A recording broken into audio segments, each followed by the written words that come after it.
The tea is not yours to tell when curiosity becomes cruelty. You're listening to Emotional Intelligence Developer.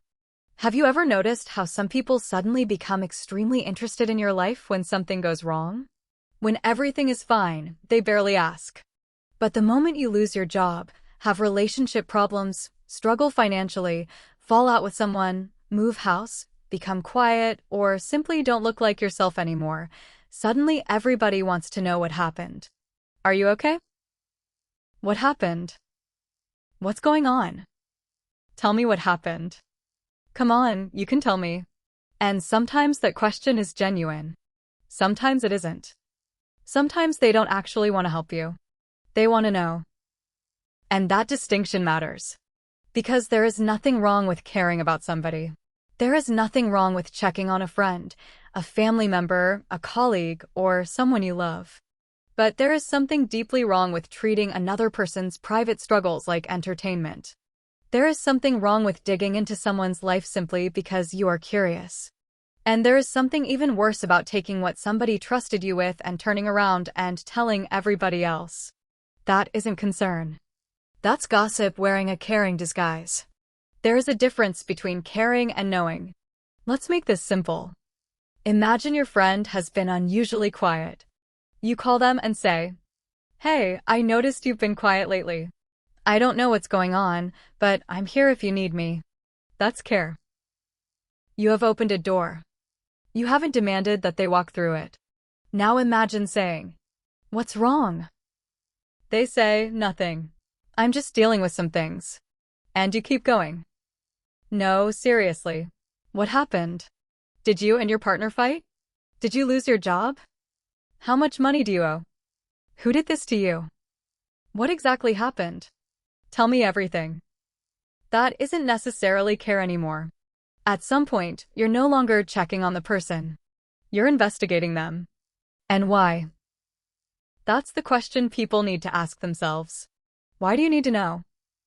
Not, why are you curious? Why do you actually need this information? What are you going to do with it? Are you going to help? Are you going to protect them? Are you going to sit beside them while they deal with the problem? Are you going to provide practical support? Or are you simply going to know? Because "I just wanted to know" is not a particularly noble reason to enter somebody else's private life. Some people don't want to help. They want the tea. We've created this strange social culture where knowing other people's business has become entertainment. People call it the tea. They want the story. Who broke up with whom? Who lost their job? Who cheated? Who is struggling financially? Who is fighting with their family? Who isn't doing well? Who is secretly unhappy? Who is pretending everything is okay? And then the information starts moving. One person tells another. Another person adds something. Someone else makes an assumption. And suddenly the private problem of one human being has become a public conversation. The person at the center of the story may have told one person because they trusted them. But somehow 10 people know by the end of the week.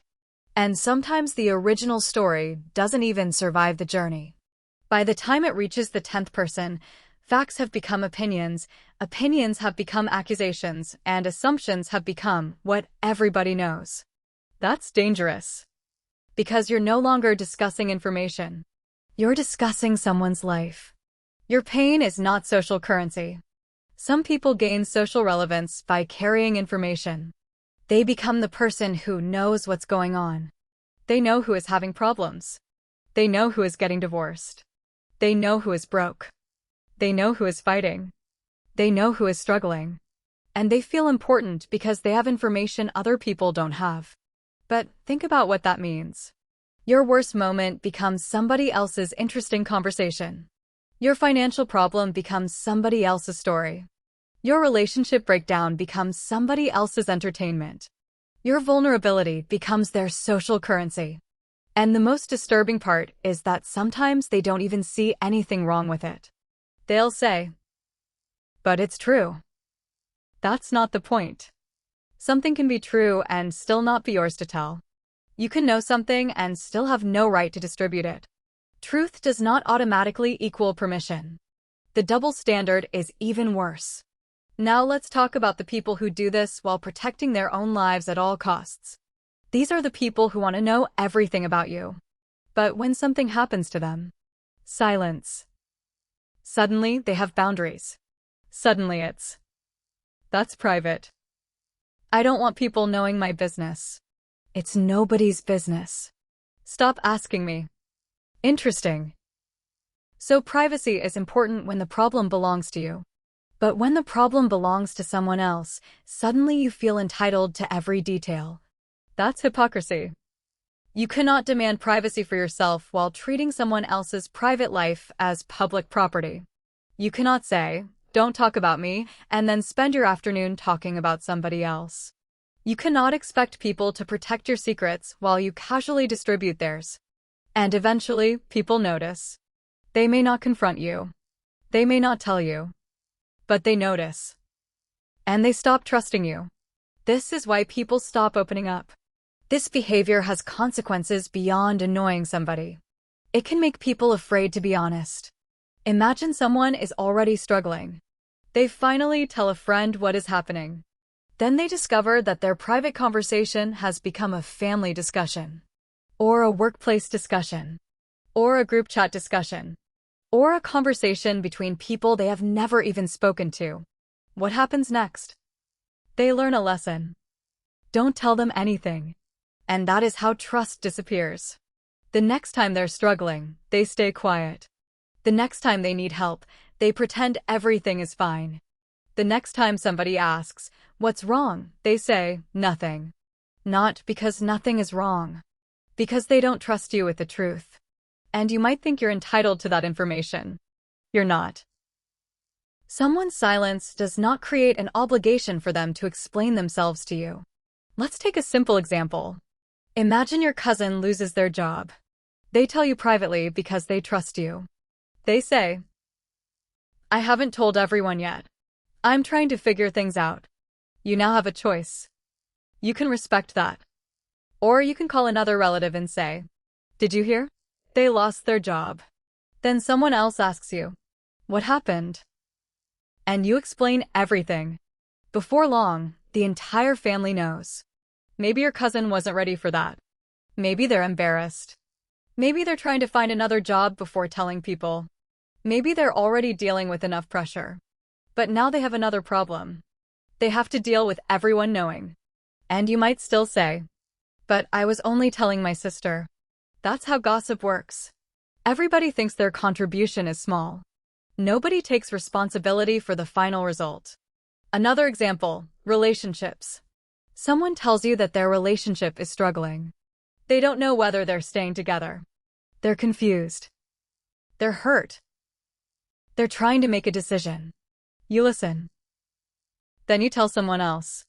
"Did you know they're having problems?" Now somebody else has an opinion. Then another person gets involved. Are they still together? Then somebody asks another person. And suddenly a private relationship is being analyzed by people who aren't even in it. People are choosing sides. People are judging. People are speculating. Meanwhile, the two people actually involved are trying to figure out their lives. That's not harmless. Relationships are complicated enough without an audience. And sometimes the concern is obvious. You can tell when someone isn't really concerned. They don't ask, "How can I help?" They ask, "So what happened?" They don't offer support. They want details. They don't ask, "Do you want me to sit with you?" They ask, "Who was involved?" They don't say, "You don't have to talk about it." They say, "Come on. You can tell me." And when you finally tell them, they disappear. No practical help. No emotional support. No follow-up. But somehow, other people know your story. That tells you everything you need to know. They weren't checking on you. They were collecting information. To the people who are being snoopers. If you're constantly dealing with people like this, you need boundaries. You don't have to become rude. You don't have to explain yourself. You don't have to give a 10-minute justification for keeping something private. You can simply say, "I'm dealing with something, but I'm not ready to talk about it." Or, I appreciate you checking in, but I'd rather keep that private. Or, I'll talk about it when I'm comfortable. And if they keep pushing, repeat yourself. You don't need a new explanation every time someone refuses to respect the first one. Your life is not a public information service. And now to the snoopers. This part is for you. Look honestly at why you need to know. If somebody is struggling, do you actually want to help them? Or do you simply want the story? If you hear that someone's relationship has collapsed, do you immediately think, how can I support them? Or do you think, I wonder what happened? If someone loses their job, do you think, maybe I should check whether they need anything? Or, I need to find out what happened. Those are very different instincts. And if you're more interested in the details than the person's well-being, be honest about that.